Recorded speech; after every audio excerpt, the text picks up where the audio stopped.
नमस्कार, मैं हूं आपके साथ इश्तियाक अहमद और आप देख रहे हैं आर्य न्यूज बुलेटिन की शुरुआत करेंगे इस वक्त बड़ी और अहम खबर से, जहां पर बीजेपी विधायक भूपेश चौबे ने जनता से माफी मांगी है। इस वक्त की बड़ी और अहम खबर, जहां पर मंच पर उठक बैठक करने का वीडियो भी वायरल हुआ है। और वहीं आपको बता दें कि 5 साल तक विधायक जनता के बीच से थे नदारद और वीडियो में माफी मांगते नजर आ रहे हैं। और वहीं आपको बता दें कि विधायक रॉबर्ट्सगंज से वर्तमान में विधायक है। और वहीं आपको बता दें कि बीजेपी की तरफ से प्रत्याशी भी हैं भूपेश, जिसके बाद उन्होंने मंच पर उठक बैठक लगाकर माफी मांगते हुए उनका वीडियो काफी वायरल हो रहा है। वहीं आपको बता दें वीडियो में माफी मांगते हुए भी नजर आ रहे हैं।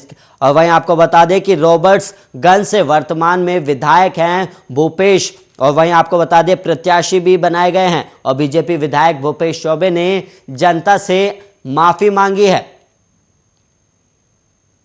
और वहीं मंच पर उठक बैठक करने का वीडियो भी तेजी से वायरल हो रहा है। और वहीं 5 साल तक विधायक जनता के बीच से थे नदारद, जिसके बाद उन्होंने जनता से भरे मंच पर उन्होंने उठक बैठक कर माफी मांगी, और जिसका वीडियो काफी तेजी से वायरल भी हो रहा है।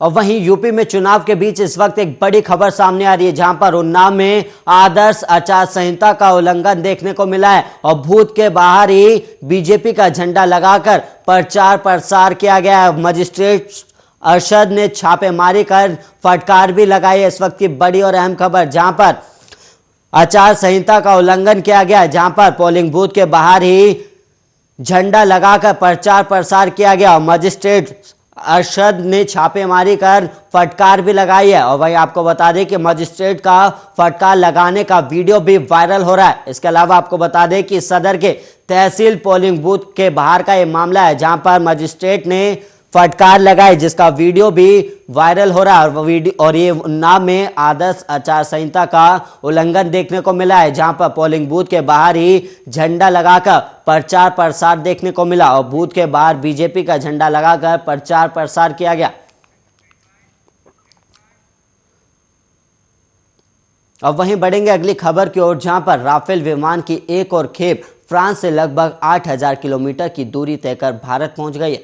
और वहीं वायुसेना के मुताबिक भारत में फ्रांस से 3 और राफेल लड़ाकू विमान भारत पहुंच गए। वायुसेना की ओर से जानकारी दी गई है कि फ्रांस और संयुक्त अरब अमीरात की वायुसेना ने यात्रा के दौरान विमानों को ईंधन मुहैया कराया। और वायुसेना ने ट्वीट करते हुए बताया कि इन 3 और विमानों के भारत पहुंचने के बाद वायुसेना के बेड़े में अब 35 राफेल हो चुके हैं। और भारत ने फ्रांस से सितंबर 2016 में 36 लड़ाकू राफेल विमान का अनुबंधन किया था और 36वां विमान कुछ हफ्तों के बाद फ्रांस से भारत पहुंचेगा। और वहीं आईएएफ ने इनमें से 30 से अधिक विमानों को बिना कहीं पर रोके सीधे भारत की जमीन पर उतारा। और पश्चिमी और पूर्वी थिएटर में राफेल के शामिल होने के बाद भारत की युद्ध करने की क्षमता कई गुना बढ़ गई है। और वहीं फ्रांसीसी फाइटर उपमहाद्वीप में सबसे लंबी दूरी के हवा से हवा में मार करने वाली उल्का मिसाइल, हवा से जमीन पर मार करने वाली हैमर मिसाइल और वहीं स्काल्प मिसाइल से लैस है।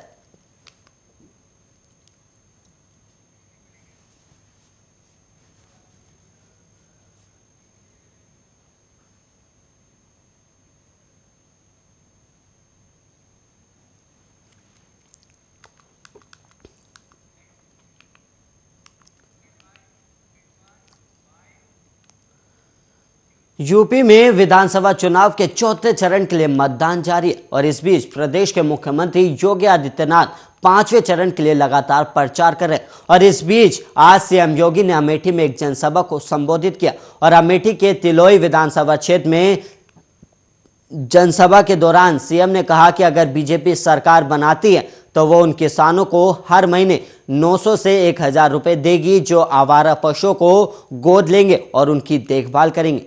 और साथ ही सीएम योगी ने आगे कहा कि हमने अवैध बूचड़खानों को पूरी तरह से बंद कर दिया है और मैं वादा करता हूं कि हम गौमाता का वध नहीं होने देंगे, जबकि हम किसानों के खातों को आवारा पशुओं से भी बचाएंगे। और योगी ने साथ ही वादा किया कि अगर उनकी सरकार सत्ता में आती है तो आवारा पशुओं को गोद लेने और उनकी देखभाल करने वाले किसानों को हर महीने 900 से 1000 रुपए दिए जाएंगे।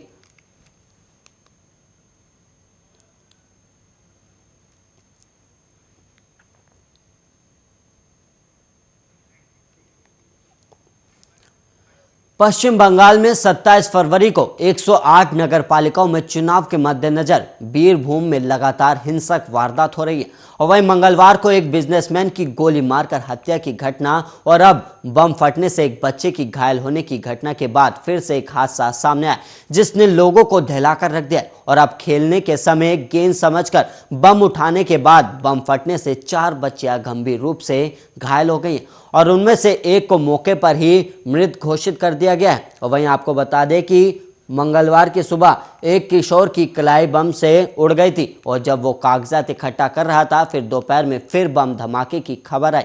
और इसके साथ ही बीरभूम में चुनाव के पहले हिंसा की घटनाओं को लेकर सवाल भी उठ रहे हैं। वहीं सूत्रों के मुताबिक घटना बीरभूम के सादापुर थाना क्षेत्र के कोईथा गांव की है और वहीं मनीर शेख नाम के घर के पीछे ये बम धमाका हुआ। और दोपहर में मोहल्ले के कुछ बच्चे मनीर के घर के पीछे खाली मैदान में खेल रहे थे और उस समय उन्होंने गेंद समझकर बम को छुआ और वो अचानक फट गया। और घटना में नजमा, रुजिया और रहीमा अतिया नाम के 4 बच्चियां गंभीर रूप से घायल हो गई और ये सभी आपस में बहनें हैं। तो वहीं आपको बता दें कि घायल हालात में बच्ची को अस्पताल ले जाया गया जहां उनका इलाज अभी जारी है। हालांकि एक की मौत भी हो गई है।